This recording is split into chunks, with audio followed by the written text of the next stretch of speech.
If you think this is B major pentatonic, you out your mind, and I'm about to tell you why.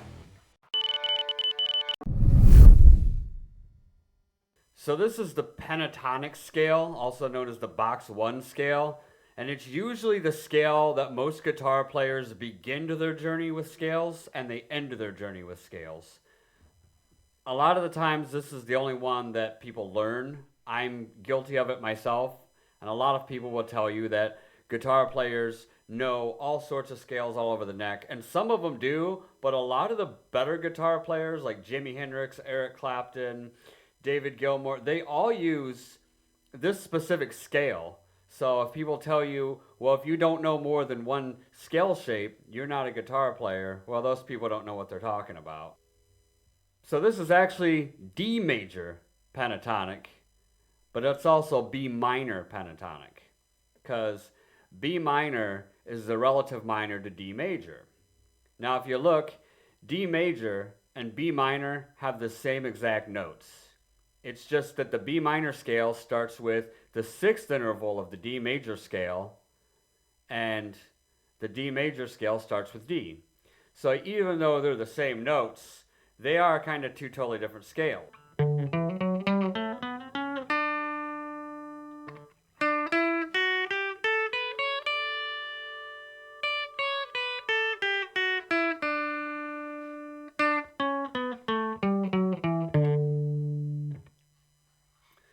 So those are the major scales, the 7-note major scales. You can use it for D major, but you can also use it for B minor. Now, when we assign numbers to the scales, 1 through 7, obviously, no matter if you're using D major or B minor, what you can do to turn it into a pentatonic scale is a very simple solution to this.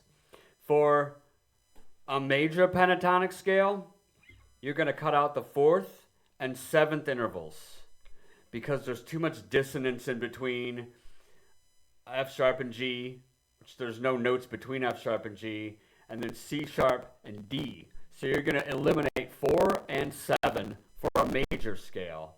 Now if you want to play a minor pentatonic scale, you'll just take the B minor scale and you'll eliminate 2 and 6.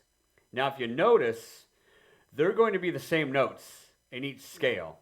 But because the B minor scale starts with the 6th interval of the D major scale, eliminating 4 and 7 is eliminating G and C sharp. And eliminating 2 and 6 is also eliminating G and C sharp. So that's a good way to remember it. 4 and 7 for a major, 2 and 6 for a minor. And that's how you come up with the box 1 pentatonic scale. You're breaking a 7-note scale down into 5 notes. And a lot of guitar players use this specific scale. It's all over the place. It's literally everywhere. This is how it would pretty much be if you tried to learn every scale on the neck, and you would have to break it up into different areas of the neck, and you would have to figure out which scale is going to go with which part of the neck, pretty much on the fly. But with box 1, you really don't have to do that, because you're going to know this specific box shape, and you're going to know if it starts on the 3rd string, it's a major, and if it starts on the 6th string, it's a minor. And you can do this little cutaway groove that I have here.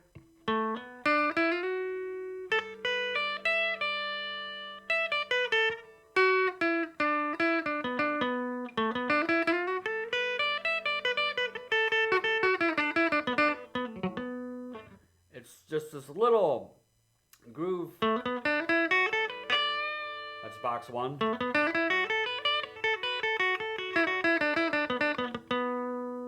But if you want, when you get to the 3rd string, because if you notice from one of my last videos, on the 3rd string everything shifts differently. It either shifts back or shifts forward. So when you get to the 3rd string,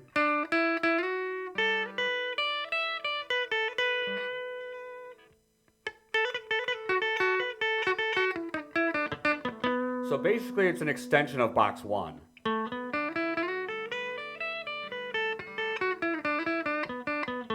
So if you don't just want to play,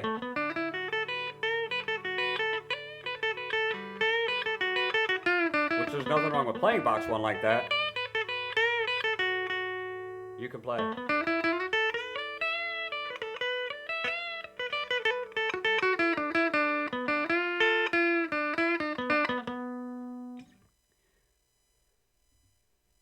So the reason that the pentatonic scale works as box 1 is because if you look, we're talking about D major, B minor in question on the 7th fret.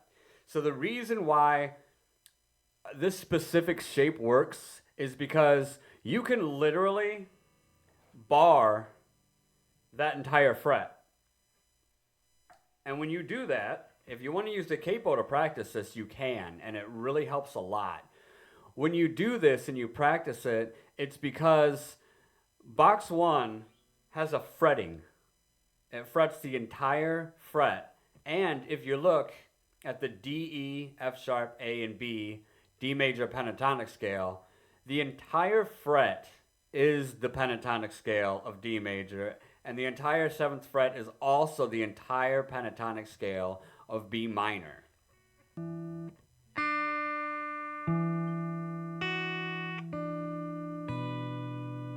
Now, it doesn't sound great, but it is, in fact, the pentatonic scale for D major and B minor. Now, if you want to practice box 1 with a capo, you can.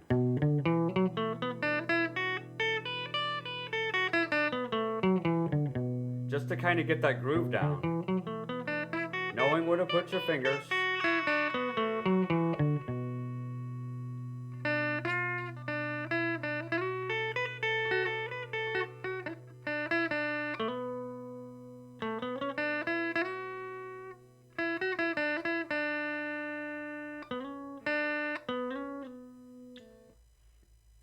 Knowing where to put your fingers is going to be really beneficial for this. And if you have a capo and you're new to scales, I would really do this. I would put a capo on the fret in question that you're trying to learn the scale for and practice running box 1 up and down a little bit.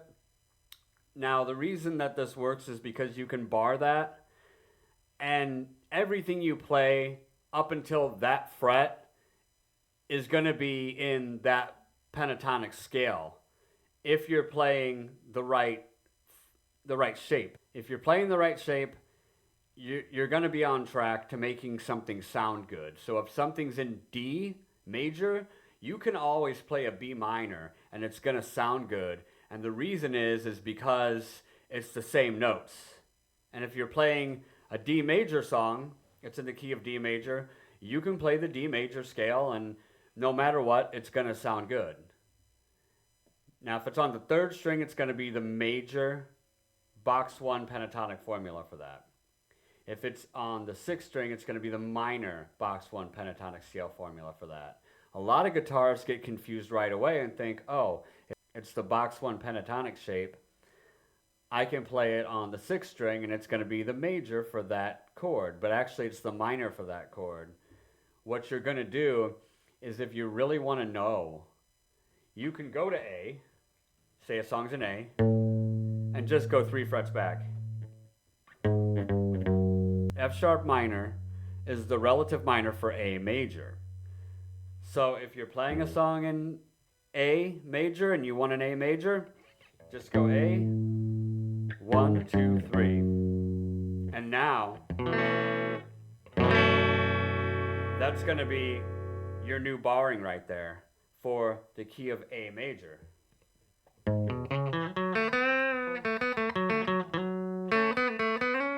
can do that little cutaway here too.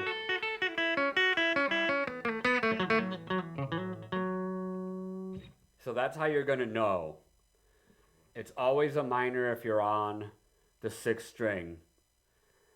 Another interesting thing about the major minors is that if you look, like I said earlier, if it's on the 3rd string, it's a major pentatonic. If it's on the 6th string, it's a minor pentatonic. And if you look, the notes on the 3rd string mimic the circle of fifths on the 6th string. So G, E minor, A, F sharp minor, B flat, G minor.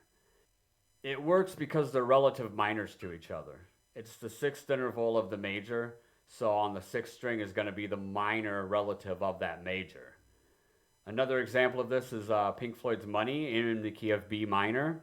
It's a B minor pentatonic scale, and I'm going to play this for you. I'm not going to use any notes that are not on here, and as a matter of fact, I'm not even going to leave this box with the exception of that D on the fifth string.